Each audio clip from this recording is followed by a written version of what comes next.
Ces bobines ont disparu pendant des années. Personne ne pensait que le second Hitler avait une passion secrète. Les films de sa collection privée le montrent dans son rôle favori. Au sommet de sa puissance, au milieu de la foule en liesse. Hermann Göring est reçu en Autriche, en mai 1938.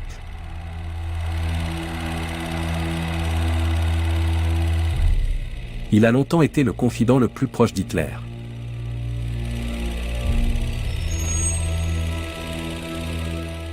En tant que commandant en chef de la Luftwaffe, Göring a créé une arme puissante.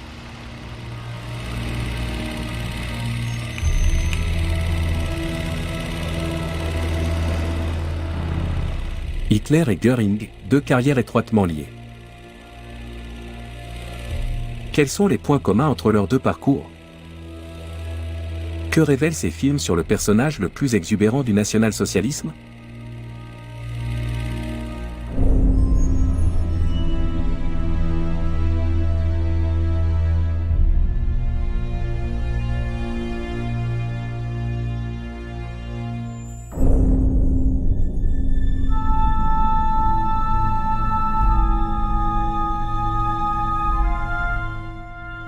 Schorfheide est une commune idyllique entourée de lacs et de forêts, au nord de Berlin, c'est là que se trouvait l'imposante demeure de Göring.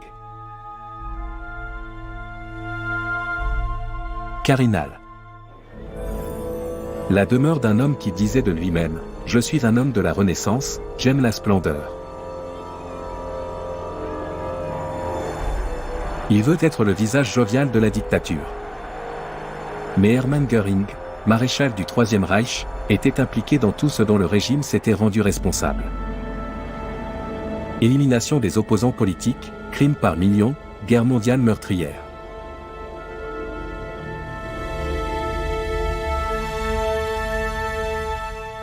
Carinal, du nom de sa première épouse, est le symbole d'une brillante carrière. Ce modeste pavillon de chasse est devenu un grand domaine, un manoir que le fier seigneur a filmé avec sa propre caméra. Pendant la guerre, alors que les défaites s'accumulent et que les villes allemandes tombent sous une pluie de bombes, c'est là qu'il se retire de plus en plus souvent dans un monde privé, loin de la réalité.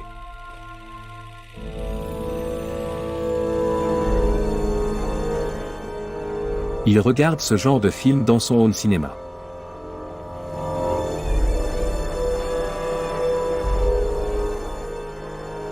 Ces images le distraient des populations qui souffrent des bombardements, des pertes immenses de la Luftwaffe, des millions de victimes, de toutes ces promesses non tenues.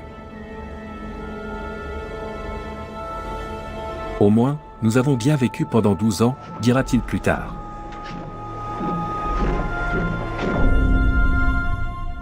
Après la mort d'Hitler en 1945, Göring, prisonnier de guerre, est le plus haut gradé des nazis encore en vie. Il est emmené dans un camp pour criminels de guerre allemands, en attendant d'être jugé devant un tribunal allié. Même lors des procès de Nuremberg, il ne reconnaîtra jamais sa responsabilité. Plaidez-vous coupable ou non coupable ?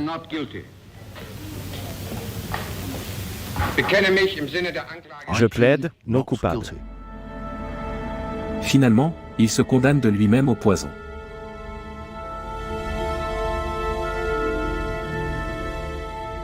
Ce fut la dernière étape inattendue d'une incroyable carrière.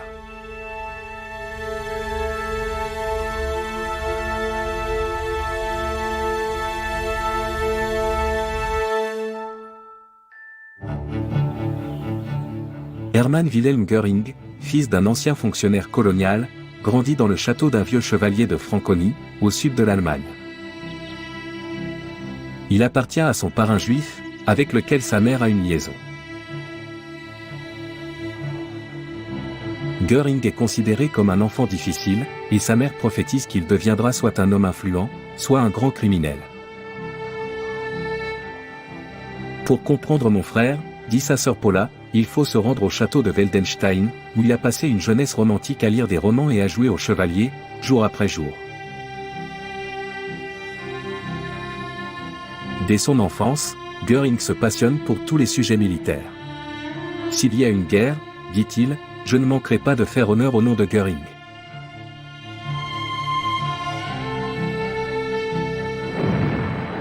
Pendant la Première Guerre mondiale, le jeune soldat combat pour la première fois en Alsace. Il est blessé et élabore de nouveaux projets dans un hôpital militaire.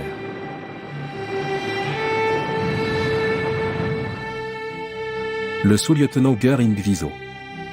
Il veut devenir pilote militaire et héros de guerre. On lui attribue l'abattage de 22 avions. Le Kaiser en personne lui décerne la plus haute distinction prussienne, pour le mérite.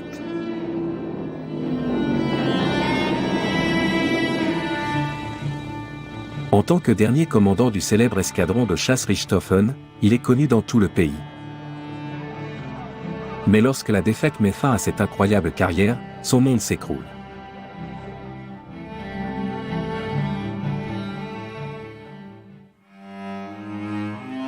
Après la guerre, l'aviation allemande est démantelée. Mais Göring veut continuer à voler et part en Suède pour devenir pilote de ligne. Un jour, l'explorateur Erich von Rosen emmène Göring dans son château à Rockestadt. Cette visite change sa vie.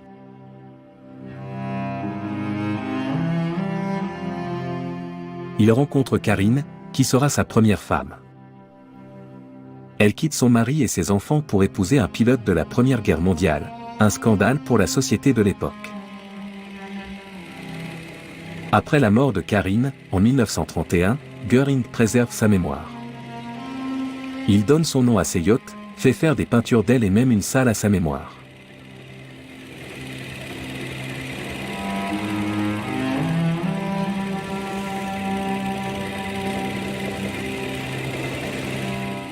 Göring a un penchant pour la mythologie nordique. Il baptise sa demeure à Shorefide Karinal. Ce nom évoque le Valhalla, l'au-delà destiné aux guerriers qui sont morts en se battant vaillamment. Plus tard, Göring fera transférer la dépouille de sa femme, de la Suède à Karinal. Peu après leur mariage, en 1922, il s'installe à Munich, où le Parti national-socialiste des travailleurs allemands est en train de se faire un nom. Face à Hitler pour la première fois, Göring est complètement subjugué, comme il le dit lui-même. Hitler nomme Göring commandant des SA, les troupes du parti, et déclare « un héros de guerre avec une médaille pour le mérite, une excellente propagande ». Lors d'un putsch à Munich en novembre 1923, Hitler tente de prendre le pouvoir. Mais la police bavaroise ouvre le feu sur les partisans d'Hitler devant la Feldherrnhalle. Göring est gravement blessé, les médecins lui donnent de la morphine pour soulager la douleur. Ainsi commence une longue dépendance à la drogue. En 1924, Hermann et Karin Göring se rendent à Venise. Sur ordre d'Hitler, qui est en prison, Göring doit demander de l'argent à Mussolini, le dirigeant fasciste italien.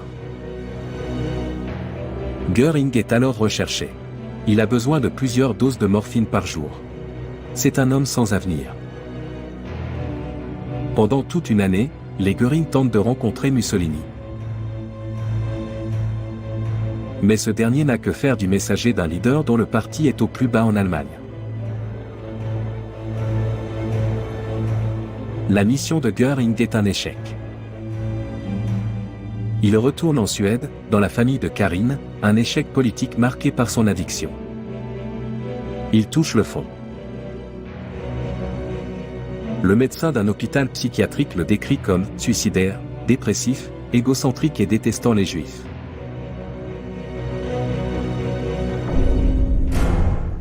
En Allemagne, Hitler, libéré de prison, cherche à accéder au pouvoir par d'autres moyens. Göring est déterminé à l'y aider. Il retourne en Allemagne en 1927, apparemment rétabli, déterminé à provoquer la chute de la République de Weimar aux côtés d'Hitler. L'atmosphère politique est tendue, la crise économique mondiale entraîne un chômage de masse et suscite des craintes pour l'avenir. Les partisans d'Hitler et les communistes s'affrontent dans les rues. Hitler désigne Göring comme plénipotentiaire à Berlin, car ce héros de guerre hautement décoré a d'excellents contacts dans l'aristocratie et dans le monde de la haute finance. En 1932, les nazis deviennent le parti le plus puissant du Reichstag et Göring en est le président. Si Hitler parvient au pouvoir, c'est aussi grâce à son assistant, Göring. Devenu ministre de l'Intérieur pour la Prusse, Göring commence immédiatement à réprimer ses opposants politiques. Peu après, le Reichstag brûle. Les causes de l'incendie restent inconnues, mais les conséquences sont déterminantes. Les droits fondamentaux sont suspendus, la persécution devient légale. Les commerces juifs sont boycottés, la SA traque les communistes et les sociodémocrates, et des camps de concentration sauvages commencent à apparaître. Le 11 avril 1933, Göring devient Premier ministre de la Prusse. Élu à cette haute fonction par la majorité des représentants du peuple allemand, et en tant que candidat du plus puissant parti, je suis déterminé à exercer cette fonction pour le plus grand bénéfice du peuple allemand.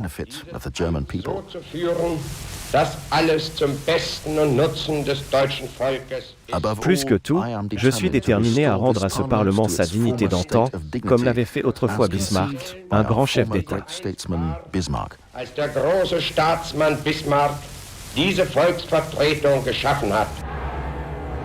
Göring fonde la Gestapo, la police secrète, et joue un rôle clé dans la mise en place de la dictature. Il ne tolère aucune concurrence. La SA commence à revendiquer le pouvoir. Göring et le commandant SS Himmler manigancent contre la direction des troupes du parti. Ces photos ont été prises le 23 mai 1934 sur la lande de Goldsheim, près de Düsseldorf. Göring commémore Albert Leo Schlageter, un membre des troupes paramilitaires de la résistance allemande exécuté par les Français en 1923. Un mois plus tard, lors de la nuit des longs couteaux, 200 personnes sont assassinées, dont tous les membres éminents de la SA et leur chef, Ernst Röhm.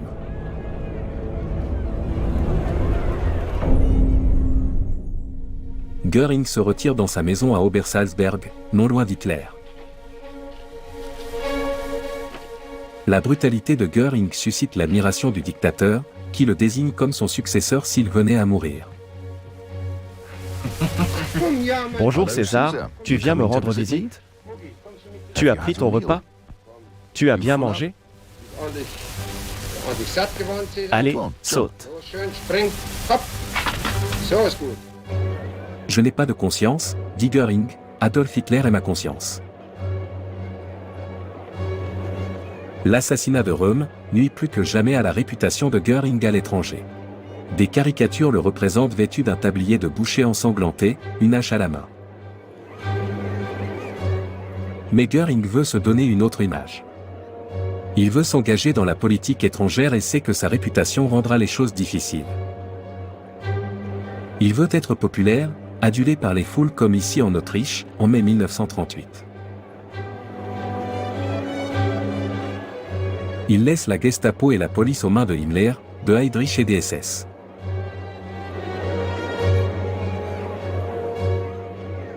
Göring, commandant en second Hitler, veut jouir du pouvoir et jouer un rôle de premier plan. Hitler met donc à sa disposition un fonds spécial, et lui fait cadeau d'une maison aux frais de l'État. Ce qui n'était d'abord qu'une modeste cabane en rondin à la suédoise, devient Carinal, la splendide demeure de Schorfheide. Ces photos proviennent également des possessions privées de Göring. Les diplomates et les chefs d'États étrangers défilent à Carinal.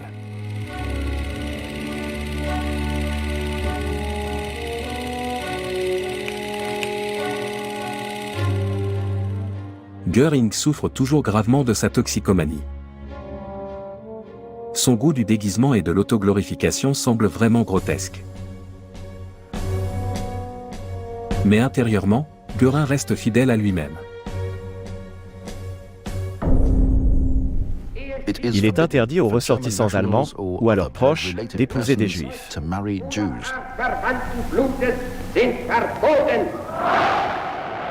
L'antisémitisme devient loi. Les lois de Nuremberg sont annoncées par Göring lors du congrès annuel du parti, en 1935. L'une des hautes fonctions accumulées par Göring revêt une importance particulière pour l'ancien pilote, celle de ministre de l'aviation du Reich, chargé de fonder une nouvelle armée de l'air. En 1935, lors du congrès du parti, Göring présente l'armement qui a été fabriqué secrètement au cours des dernières années. Le traité de Versailles est rompu ouvertement, sous les yeux du monde entier. À la fin de l'année, Göring dispose de 1800 avions.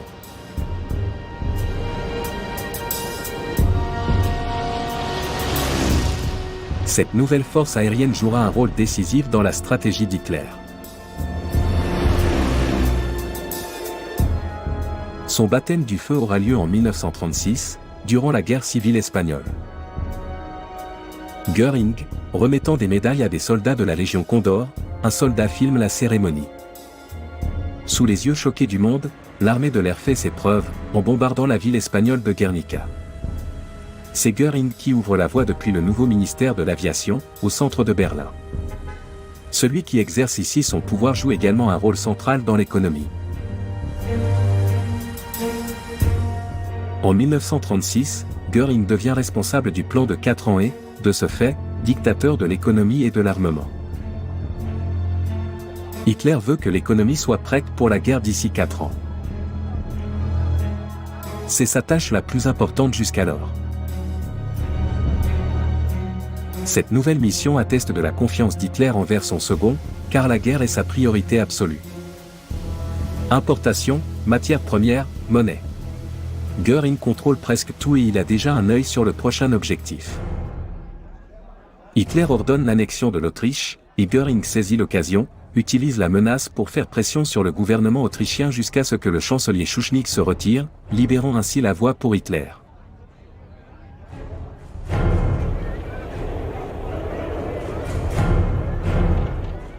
Le 4 avril 1938, Aurelius Mayer, chef forestier de Carinthie, filme l'arrivée d'Hitler à Klagenfurt.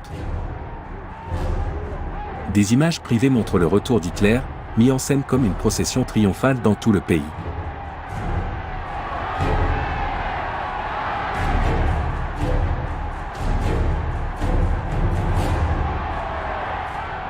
L'annexion de l'Autriche est l'apogée de cette alliance entre Hitler et Göring.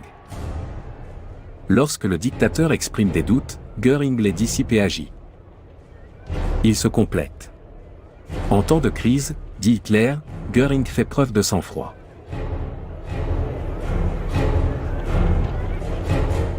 Le 15 mai 1938, Göring retrouve les décors de sa jeunesse. Nationaliste de la vieille école, il voit ses rêves d'une Allemagne grandie prendre vie avec l'annexion de l'Autriche.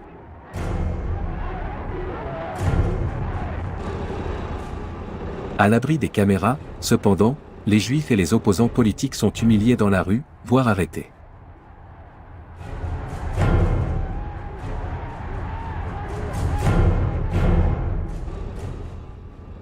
Göring se rend dans la région de Salzbourg, à Mauterndorf, dans l'un des châteaux de son enfance, où il fête ses retrouvailles avec ses sœurs, Olga et Paula. Toutes deux sont mariées à des avocats autrichiens.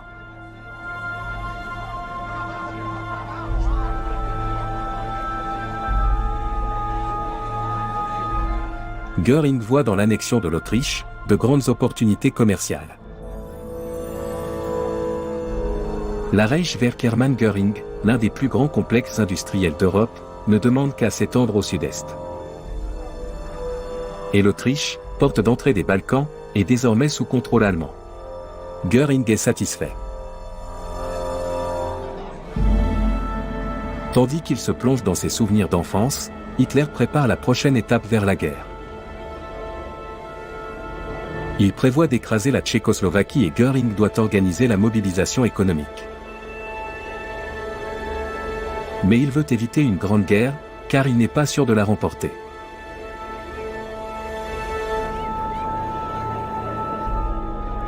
Göring sait que les conditions économiques et militaires ne sont pas réunies, mais il n'ose pas le dire ouvertement.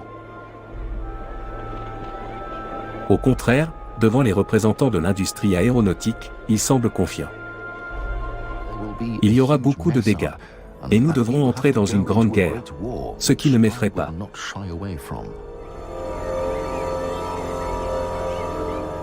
L'Allemagne sera alors la première puissance mondiale. Elle contrôlera les marchés mondiaux et sera un pays riche. Mais nous devrons prendre des risques, déclare Göring.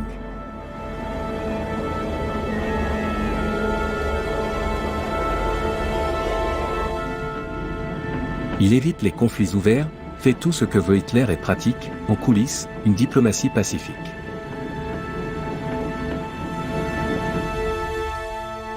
Il reçoit à Quirinal des diplomates hongrois, polonais et britanniques. Avant tout, Göring souhaite améliorer ses relations avec Londres.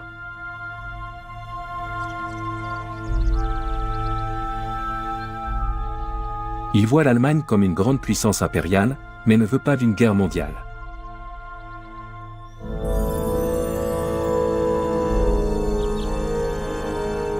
En septembre 1938, lors de la conférence de Munich, Göring présente un traité destiné à maintenir pour un certain temps une paix fragile. Cela lui vaudra d'être sévèrement critiqué par Hitler. En octobre 1938, les troupes allemandes pénètrent la région des Sudètes, comme prévu dans les accords de Munich. Mais Hitler veut plus qu'une « guerre des fleurs », comme il l'appelle.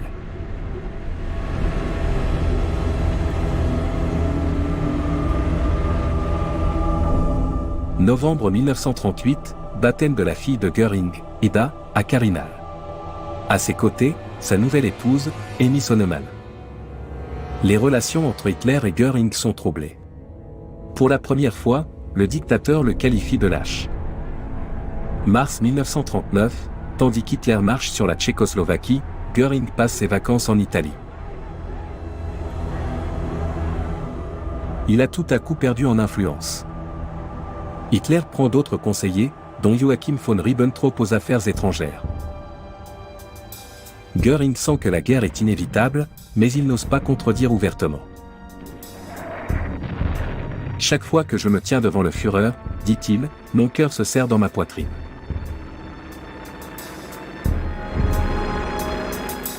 Ces images tirées des archives privées de Göring ont été prises lors d'un show aérien sur l'île d'Usedom. Ernst Udet, responsable du renforcement de l'aviation, est complètement dépassé. Il se suicidera en novembre 1941.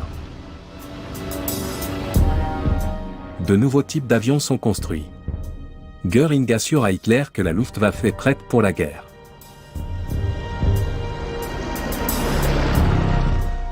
Au contrôle de l'économie et de l'armement, Göring est le mieux placé pour savoir si le Reich est réellement capable de mener une grande guerre. Mais il fait fi des réalités et se laisse impressionner par les 4000 avions dernier cri, et par les nombreuses escadrilles de chasseurs dépoussiérés. En été 1939, ils sont 400 000 à travailler pour la Luftwaffe. Les 4 flottes aériennes semblent parfaitement équipées pour une grande guerre. L'épée émoussée a été aiguisée au cours des 4 dernières années, bien que les bombes et le carburant manquent par rapport aux forces aériennes des autres pays. Le commandant en chef Göring tente encore d'empêcher la guerre d'éclater.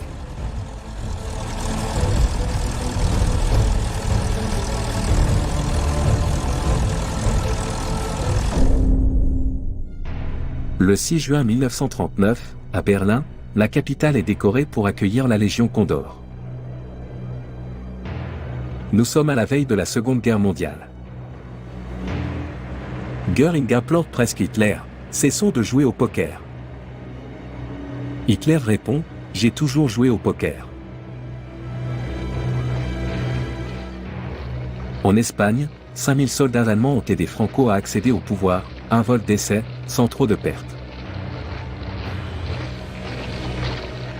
Cette fois, la menace prend une dimension bien plus terrible. Göring s'entretient secrètement avec l'Angleterre. Il veut préserver la paix et continuer à vivre dans le luxe et la splendeur, comme un homme de la Renaissance.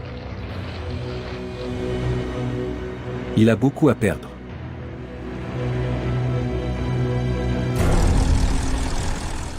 L'attaque contre la Pologne commence le 1er septembre 1939.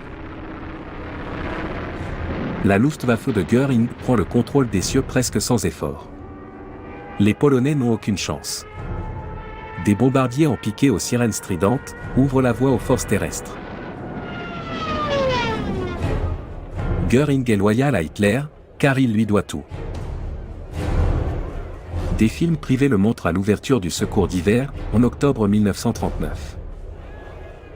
Ces tentatives timides d'influencer Hitler ne donnent rien. Göring reste docile. C'est lui qui donne l'ordre d'expulser tous les juifs polonais.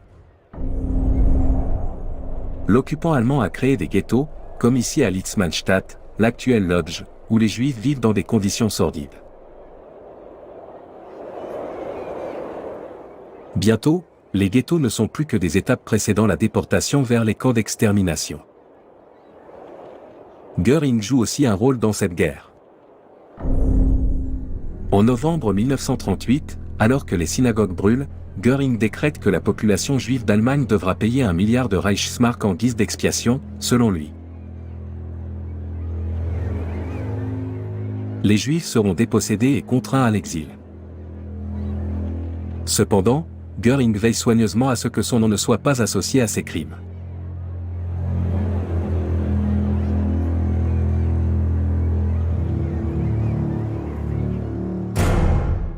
Lors de la campagne de France, la Luftwaffe montre de nets signes de faiblesse. Le corps expéditionnaire britannique se replie à Dunkerque, sur la côte de la Manche. Göring promet que ses avions détruiront les troupes alliées, mais les choses se passent différemment.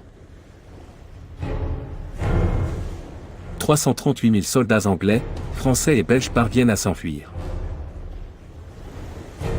Si Göring avait pu tenir parole, l'Angleterre aurait eu peu de chances d'empêcher une invasion allemande.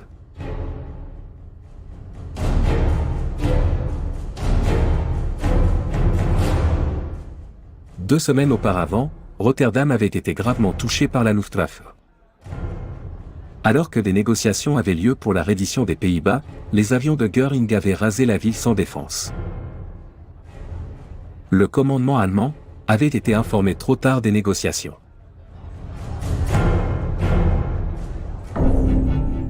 La campagne sur le front de l'Ouest s'est achevée assez rapidement. Hitler remet au commandant suprême victorieux le bâton de maréchal. Seul Göring fait un peu mieux. Un titre est créé spécialement pour lui, maréchal du Reich. Il est le plus haut gradé de l'armée allemande et possède une résidence, Carinal, qui gagne peu à peu en splendeur. Un manoir rempli de trésors artistiques du monde entier.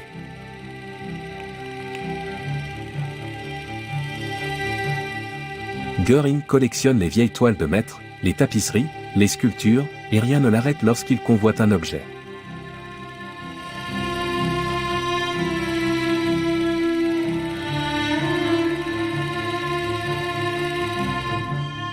Il voit dans la défaite de la France, une parfaite occasion de piller.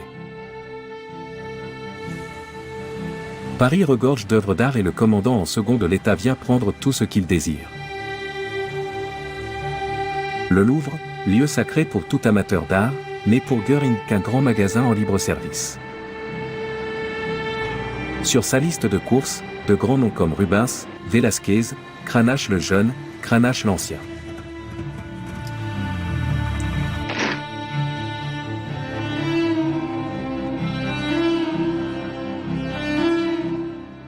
Peu lui importe que de nombreux tableaux aient appartenu à des juifs, peu de temps auparavant. Göring le collectionneur, ne négocie pas. Dans la plupart des cas, c'est lui seul qui fixe les prix. Il charge ensuite ses achats dans un train spécial qui les achemine vers Carinal. Il y a presque une addiction dans cette collection qui remplit son musée Hermann Göring, comme un monument à sa propre gloire.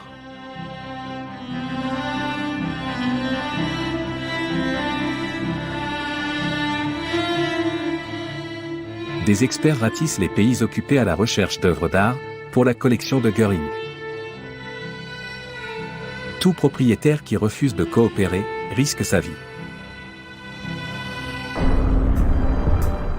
Après la campagne du front de l'Ouest, la Luftwaffe compte des bases aux Pays-Bas, en Belgique et dans le nord de la France. Les îles britanniques sont à portée de main. Hitler veut envahir l'Angleterre et la Luftwaffe de Göring doit prendre le contrôle de l'espace aérien et bombarder l'île. Göring pense que ces avions peuvent détruire la Royal Air Force en 5 semaines. Visite d'une base aérienne en France lors de l'été 1940, avec Bruno Lurtzer, ancien camarade de la Grande Guerre et général de l'aviation, à gauche de Göring. Ils se connaissent depuis septembre 1914. Les récits de batailles aériennes de Lurtzer avaient alors poussé Göring vers la Luftwaffe. En 1940, Göring déclare que Lurtzer est son général le plus fainéant. Mais il le laisse tranquille car, comme il dit, « J'ai besoin de quelqu'un pour boire une bouteille de rouge avec moi le soir ».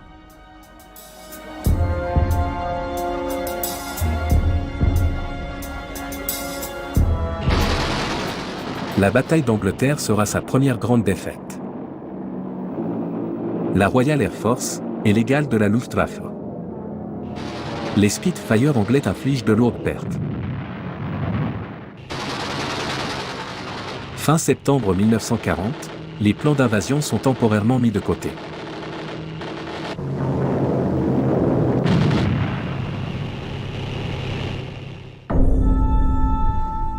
Le commandant en chef de la Luftwaffe se retire de la scène publique.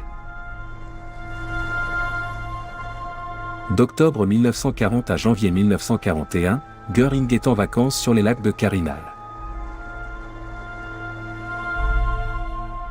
Même au pinacle de la lutte aérienne, il ne renonce pas à aller chasser en Prusse orientale, car entre-temps, il est devenu Reichsjägermeister, le chef de la chasse du Reich. Les erreurs de structure et de planification dans la Luftwaffe sont flagrantes, mais Göring accuse les autres.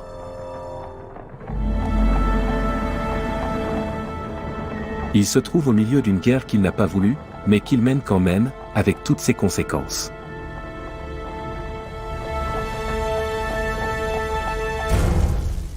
Le 22 juin 1941, avec l'attaque sur l'Union soviétique, la guerre d'anéantissement, exigée par Hitler, commence. Göring est bien au courant des exécutions de civils derrière la ligne de front. Au printemps 1941, il charge Reinhard Heydrich, chef de la sécurité du Reich, d'établir une série de directives destinées aux troupes, désignant les personnes à fusiller, principalement des responsables politiques et des Juifs.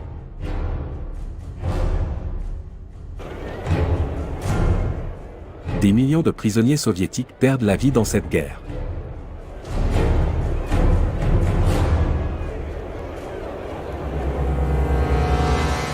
À Berlin, la capitale, Göring, en tant que second Hitler, dispose d'un pouvoir presque absolu. En juillet 1941, la victoire sur l'Union soviétique semble à portée de main. Göring accorde plus de pouvoir à Reinhard Heydrich, dont les troupes spéciales tuent des milliers de personnes par jour sur le front de l'Est.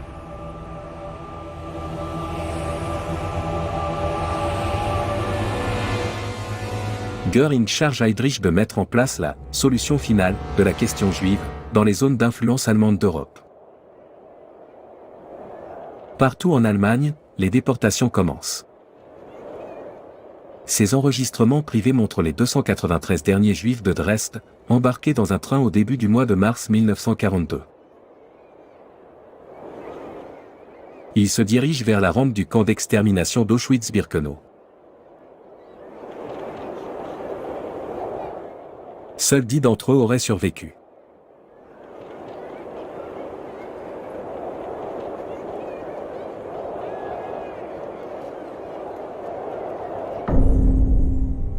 La signature de Göring est un pas de plus vers le meurtre organisé.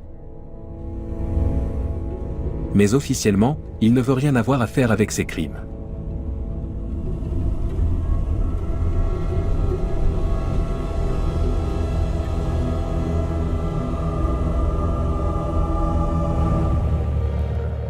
La Luftwaffe n'est pas préparée à cette guerre.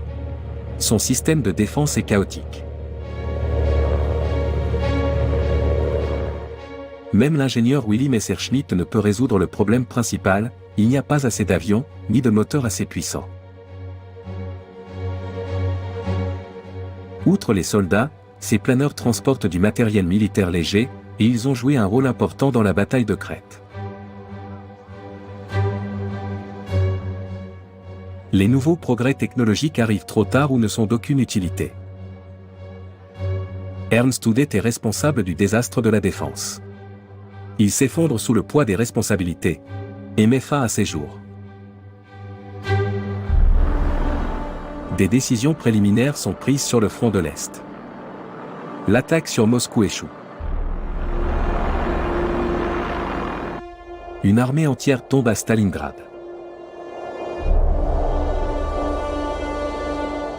Göring avait promis de livrer 500 tonnes de matériel chaque jour, par les airs. Les troupes encerclées n'en reçoivent qu'une fraction.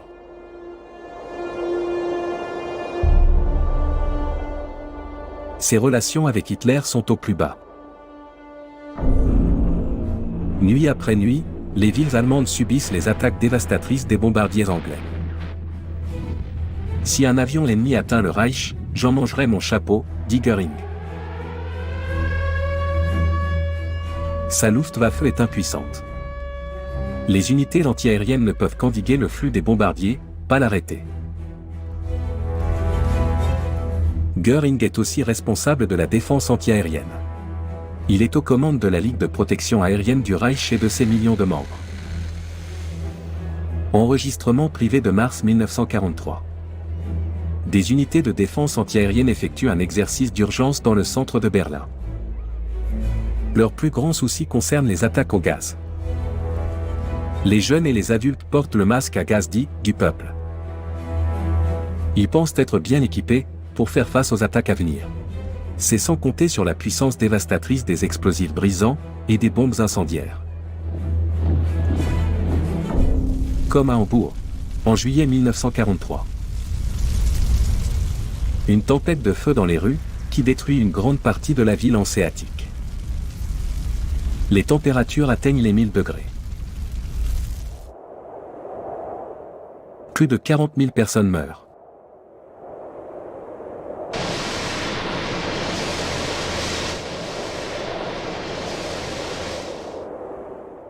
Comment Göring réagira-t-il à cette catastrophe? Il semble imperturbable, léthargique. Il ne prend aucune décision. Il distribue des médailles, tout au plus. Sa Luftwaffe ne peut arrêter les attaques des Alliés.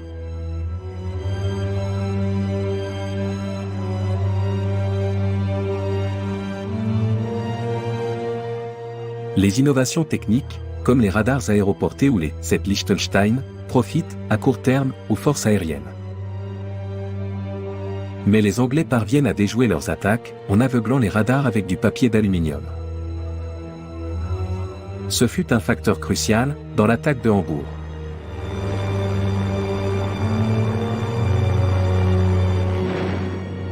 Les attaques visent également la population civile, afin de démoraliser celle-ci.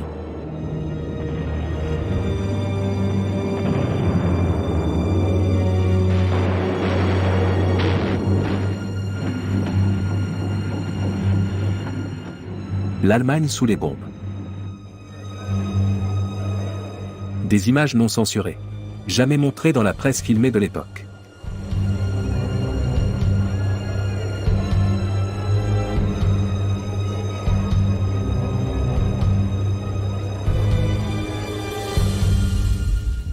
La suprématie aérienne sur le front de l'Est est perdue depuis longtemps, tandis que Göring reçoit à Carinal et montre ses dernières acquisitions artistiques.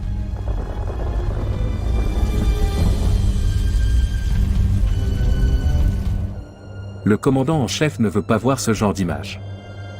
Il s'est éloigné de ses troupes.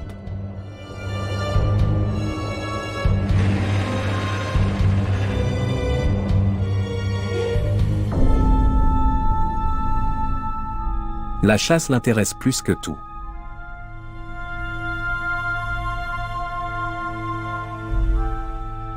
Et sur sa caméra, il enregistre ce qui lui importe plus que les lourdes pertes parmi ses pilotes, ou les villes qui tombent. Dessert, sur son terrain de chasse privé.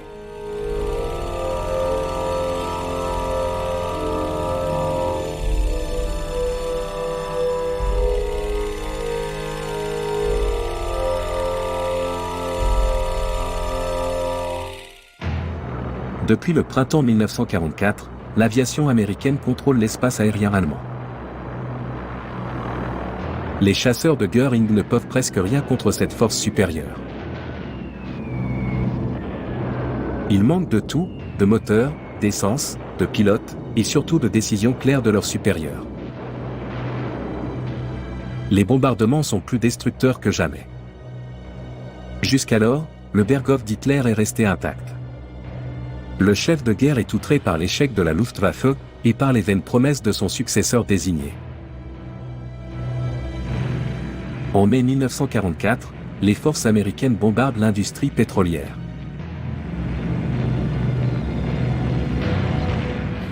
Le pilier de l'industrie de guerre allemande est brisé.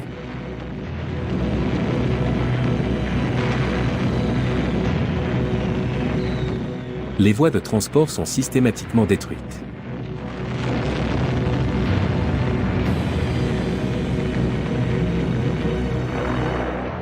Lorsque les Alliés débarquent en Normandie le 6 juin 1944, la Luftwaffe allemande est impuissante.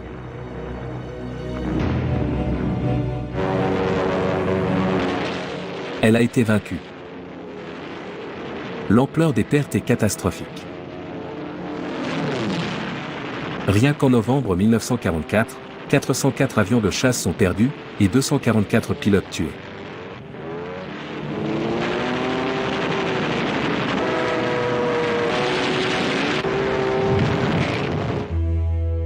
Une sorte d'arme miracle pourrait faire tourner le vent. Le seul et unique espoir de dominer les cieux à nouveau réside dans le jet à réaction M262. 1400 de ces chasseurs sont livrés à l'armée de l'air, mais plus de 200 resteront au sol. Mais même une armada de jets n'aurait pas suffi, face à la puissance supérieure d'une flotte de bombardiers.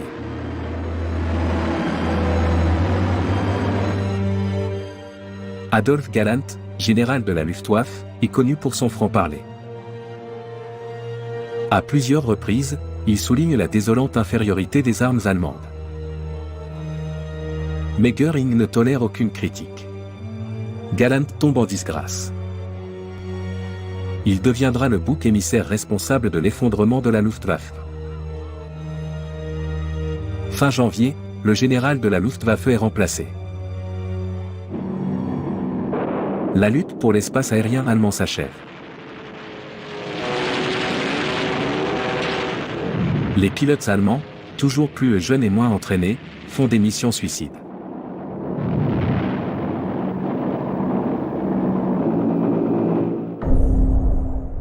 À la fin de la guerre, Göring se retire à Berchtesgaden.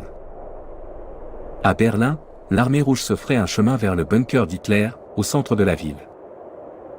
Dans un message radio, Göring annonce qu'il prendra la tête du gouvernement si Hitler ne donne pas signe de vie. Le commandant en second pense que l'heure de la succession a sonné.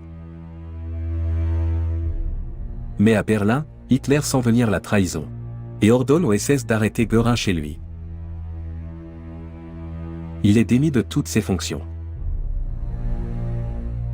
Alors que l'armée américaine s'approche d'Obersalzberg, les SS emmènent Göring à Mautendorf, en Autriche, dans l'un des châteaux de son enfance.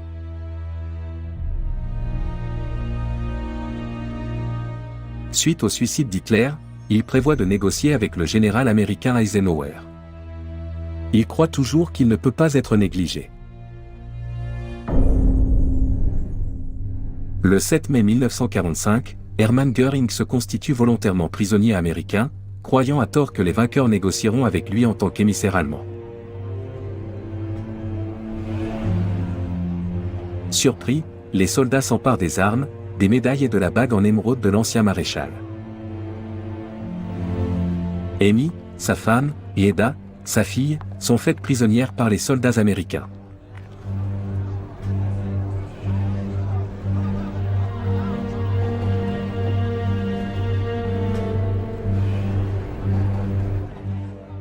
Même prisonnier, Göring reste immuablement confiant. Il tient une conférence de presse. Se reconnaîtra-t-il coupable ? Je ne savais rien de ce qui se passait dans les camps de concentration, dit Göring. C'est l'œuvre de Himmler.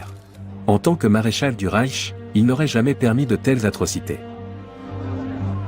Pas une trace de remords.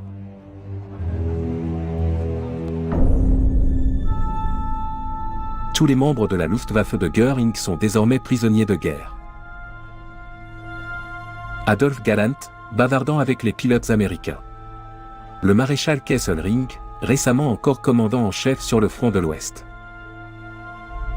Hans Ulrich Rudel, qui a fait 2350 sorties, plus qu'aucun autre pilote allemand.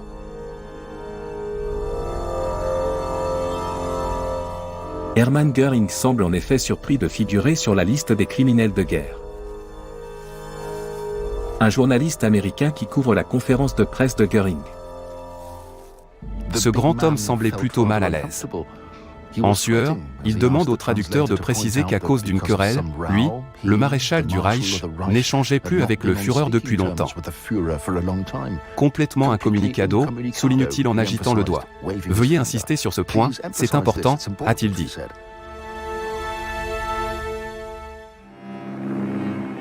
Göring, le plus haut gradé des nazis encore vivants, comparé à Nuremberg.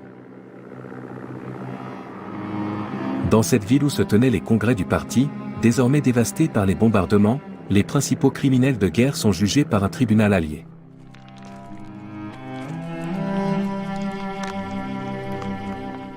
Nuremberg a été ciblé par les attaques aériennes, ce n'est plus qu'un champ de ruines.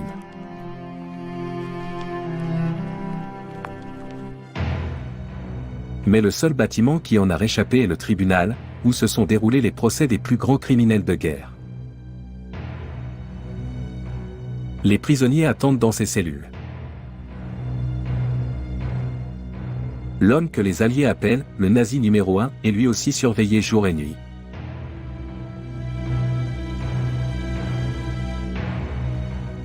Göring, qui récemment encore avalait des dizaines de pilules, n'en prend plus et suit un régime. Le 25 novembre 1945, Göring entre dans la salle d'audience. Pour la première fois de l'histoire, des hommes politiques et des militaires doivent répondre de leurs crimes devant un tribunal.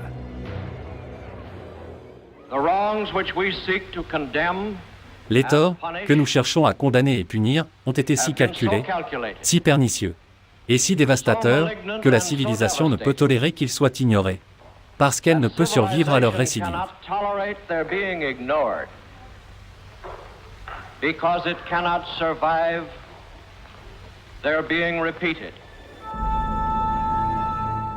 Göring s'attend à la peine de mort. Il n'éprouve aucun remords. Celui qui égalait presque Hitler en puissance, prétend n'avoir rien su de ces millions de crimes. Je n'ai jamais été d'accord avec l'idée qu'une race puisse être considérée comme la race dominante sur toutes les autres. Au contraire, j'ai toujours souligné les différences entre les races. Lors du contre-interrogatoire, le procureur général américain Robert Jackson tente de coincer l'accusé, mais avec Göring, ça ne mène nulle part. C'est exact, n'est-ce pas ? Je vous ai déjà répondu très clairement, mais ces explications font partie de ce qui a déjà été dit.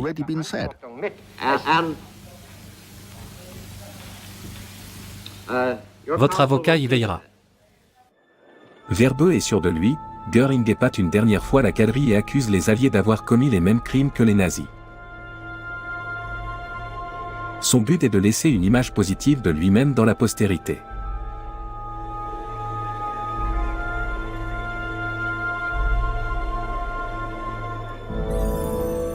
Mais le poids des preuves est accablant. Les procureurs soviétiques montrent un film qui dissipe tous les doutes.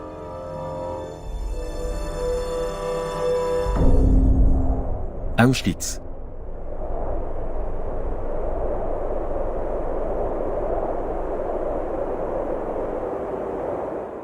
Le plus effroyable des crimes contre l'humanité. C'est Göring, entre autres, qui en est responsable.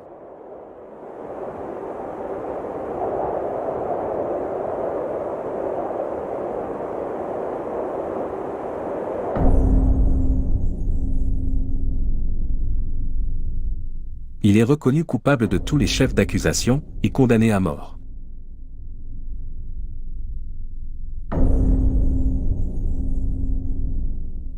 Jusqu'à la fin, il ne manifeste aucun remords.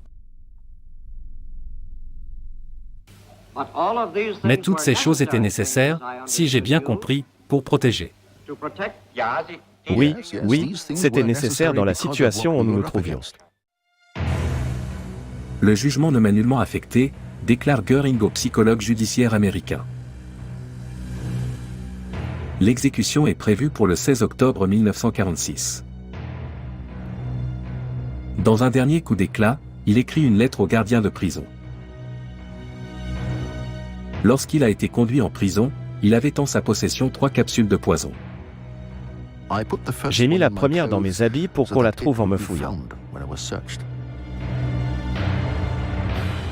La seconde était si bien cachée dans ma cellule qu'elle n'a pas été trouvée, malgré des fouilles fréquentes et minutieuses. Je l'avais sur moi, dans mes bottes, lors des audiences.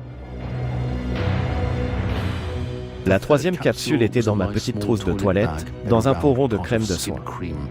Elle était tout à fait impossible à trouver. Cette capsule de poison caché était l'ultime secret de Göring.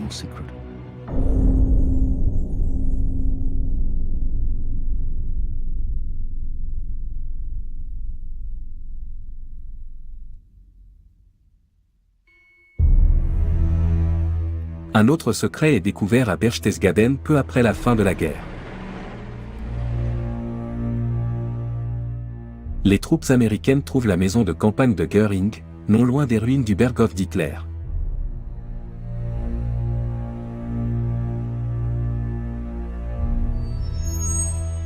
Le guide de montagne de Göring fraternise avec un soldat et lui donne en souvenir des pellicules venant de la propriété de Göring.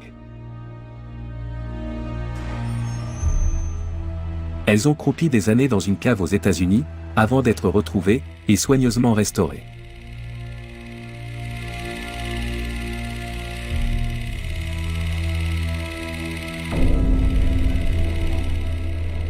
Les films privés de Göring montrent des scènes clés de la vie du plus puissant homme dans la dictature nazie, après Hitler.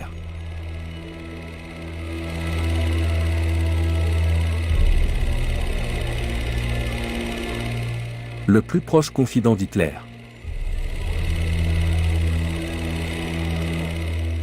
Le visage jovial du régime.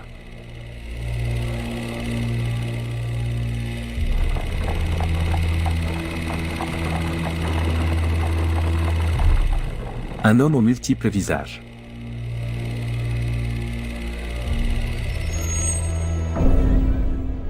Il fait dynamiter Carinal, son imposante demeure située près de Berlin, vers la fin de la guerre.